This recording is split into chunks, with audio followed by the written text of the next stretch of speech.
আরে স্নান করতে যা। আর কেন স্নান করবো? গা থেকে তো মনে হয় ইঁদুর মরা গন্ধ আরে বেরোচ্ছে। কি ধরনের অসভ্যের মতো কথা বলে? ইঁদুর মরার গন্ধের সঙ্গে আবার গায়ের গন্ধের তুলনা করছো? ইঁদুর মরার গন্ধ কি এত খারাপ? আরে স্নানটা করে নে। আরে যাচ্ছি তো, আমি তো বললাম তো, লাস্ট 1.5 ঘন্টা ধরে বলছি আমি যাচ্ছি। 1.5 ঘন্টা লাগে স্নান করতে যেতে? তো মানসিক প্রস্তুতি নিতে হবে না? এটা স্নান করতে যাবো, একটু মানসিক প্রস্তুতি তো দরকার। মেন্টালি আমাকে প্রিপেয়ার্ড হতে হবে না? স্নান করা কি অত সহজ?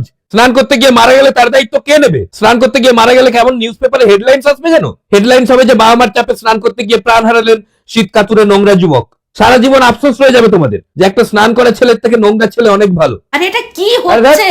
মেডিটেশন করছি, স্নান করতে যাবো, তার আগে মেডিটেশন করতে হবে না? আগে মেডিটেশন করব, তারপরে দেখবো যে শক্তিটা আসছে কিনা, তারপরে যাব।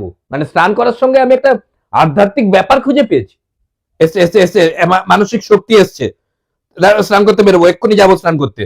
তুমি এক কাজ করো, তুমি জল গরম করো, জল গরম করো, আর ওই জলের সঙ্গে যে ঠান্ডা জলটা মেশানো হবে ওটাও গরম করো। দুটো জল গরম করে মিশিয়ে আবার ওটাকে গরম করো, ওর বাষ্পতে আমি স্নান করে নেবো। এটা আবার কি ধরনের স্নান? আচ্ছা, অত্যাচার শুরু করলে এর থেকে তো ইংরেজরা ভালো ছিল। সবাইকে রাস্তা ছাড়তে বল, আমি স্নান করতে যাচ্ছি। কাম অন, বলবীর বল উন্নত মমশির।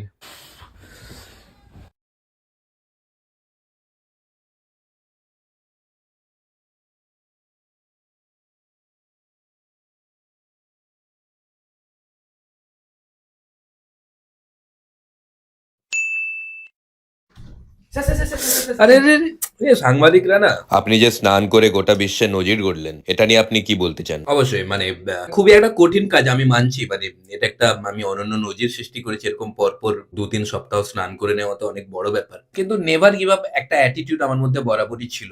আর কেউ যদি চেষ্টা করে অবশ্যই এটা পারবে। যারা স্নান করতে ভয় পায় তাদের আপনি কি বলতে চান? দেখুন, তাদের আমি বলবো যে তাদের দুটো জিনিস থাকা খুব দরকার। এক হচ্ছে মনোবল, দুই হচ্ছে গরম জল। তো এরপরে কি কৃতিত্ব অর্জন করার ইচ্ছে আছে? দেখুন, নেক্সট টার্গেট বলতে আমি মনে করি যে যে শীতকালে স্নান করে নিতে পারে সে সব পারবে। তাই আমার নেক্সট টার্গেট হচ্ছে ইউপিএসসি ক্র্যাক করে এভারেস্টে চড়া।